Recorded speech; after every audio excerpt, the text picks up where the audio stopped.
এই ভিডিওটি যদি তুমি শেষ পর্যন্ত না দেখো তাহলে তুমি তোমার জীবনে করা সবচেয়ে বড় ভুলটা আবার করতে পারো।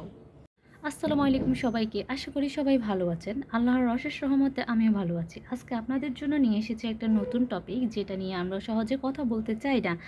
আমরা এই চলার পথে অনেকগুলো ভুল করে থাকি, আর কিন্তু এই ভুলগুলো থেকে শিক্ষা নিয়ে নেয়, যার ফলে আমরা একই ধরনের ভুল বারবার করে থাকি। ভুল তো আমরা সবাই করে থাকি, কিন্তু এই ভুলগুলো থেকে কিভাবে নিজেকে বের করা যায় এবং সঠিক গাইডলাইন কেউ আসলে আমাদেরকে বলে না। কম্পেয়ার, যে জিনিসটাকে আমরা বলি তুলনা। ছোটোবেলা থেকে আমরা আমাদের মধ্যে এমন একজনকেও মনে হয় পাওয়া যাবে না যাদেরকে কখনো কারোর সাথে তুলনা করা হয়নি।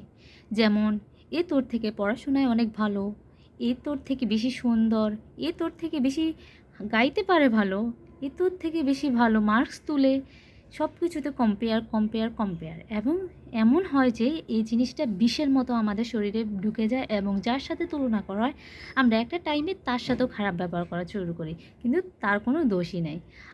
আমরা এমন একটা সোসাইটিতে থাকি যারা সবসময় নিজেদের বাচ্চাদেরকে অন্যের সাথে কম্পেয়ার করে, এবং কম্পেয়ার করে তার নিজের বাচ্চার যে প্রতিভাটা আছে ওইটা নষ্ট করে ফেলে। যেমন, আমিও ৮-১০টা মেয়ের মতো, এবং আমাকেও অনেক কম্পেয়ার করা হতো। আমি একটা জিনিস খেয়াল করেছি যে আমাদের ভিতরে অনেক প্রতিভা আছে, যাই হোক আমরা সবাই হয়তো বা সেটা বুঝতে পারি না, কিন্তু আমাদের ভিতরে যাই আছে না কেন, আমরা যতটুকুই পারি না কেন, দেখেন সবাই কিন্তু একরকম পারবে না। কেউ বেশি পারবে, কেউ কম পারবে, এটা হচ্ছে স্বাভাবিক। সবাই একরকম পারবে না। কেউ গান গাইতে ভালো পারবে, কেউ আবার পড়াশোনা অনেক ভালো হবে, কেউ বা অন্য অনেক অনেক জিনিস আছে ওইগুলাতে ভালো হবে। এখন যদি কেউ আমাকে কম্পেয়ার করে কারোর সাথে, তখন আমি যে জিনিসটা ভালো পারি, আমি অন্য মোটামুটি ভালো পারি, বলতেছি না সবার থেকে ভালো পারি, যে জিনিসটা আমার ইন্টারেস্ট, আমার কাছে বেশি ভালো লাগে, সে জিনিসটাও আমি খারাপ করে ফেলি। কারণ আমি সবসময় আমার মাথায় একটা জিনিস সেট হয়ে যায়, ও আমার থেকে ভালো, ও আমার থেকে ভালো, আমি তো আর ভালো হতে পারবো না। এই একটা জিনিস আমার ভিতরে ঢুকে যায়।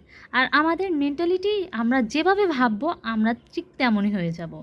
আপনি যদি ভাবতে থাকেন যে হ্যাঁ আমি অনেক ভালো স্টুডেন্ট, আমি পড়তে থাকবো, তখন আপনার ভিতরে একটা পজিটিভিটি তৈরি হবে। এবং আপনি যদি 10 দিন চেয়ারে বসে থাকেন, 11তম দিন কিন্তু আপনি ঠিকই কিছু না কিছু পড়বেন। প্রথম দিন এক পাতা পড়বেন, পরের দিন আরেক পাতা পড়বেন, এভাবে পড়তে পড়তে ধীরে ধীরে গ্রো হবে জিনিসটা। কিন্তু আমাদের ভেতরে এই যে তুলনা জিনিসটা, এটাকে কমাইতে হবে।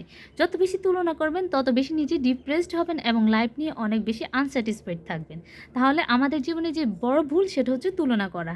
না নিজেকে কারোর সাথে তুলনা করব, আর না অপরকে অন্য কারোর সাথে তুলনা করে তাকে ছোট করব, বা তার ভিতরে যে পজিটিভ এনার্জি সেটাকে আমরা নষ্ট করব।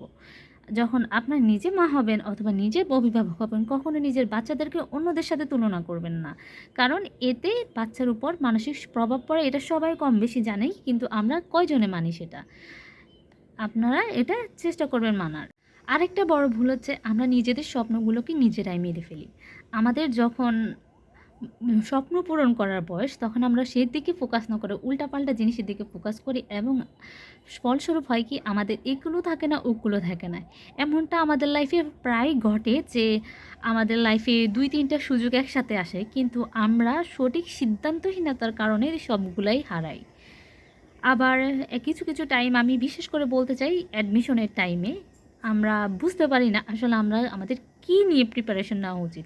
আমরা কি মেডিকেলের জন্য নিব, নাকি গুচ্ছের জন্য নিব, নাকি ইঞ্জিনিয়ারিংয়ের জন্য নিব, নাকি শুধু ঢাবির জন্য নিব? আমাদের এই জিনিসটা ফিক্সড থাকে না, ফলে আমরা সব কিছু পড়ার চেষ্টা করি। দেখেন, সব কিছুর যে কোশ্চেন আছে প্যাটার্নটা একই না। সব কোশ্চেনে সব ধরনের জিনিস আসে না। ঢাবিতে যে ধরনের কোশ্চেন আসে মেডিকেলে সেরকম আসে না। মেডিকেলে যে ধরনের কোশ্চেন করা হয় আবার ইঞ্জিনিয়ারিংয়েও সেটা করা হয় না।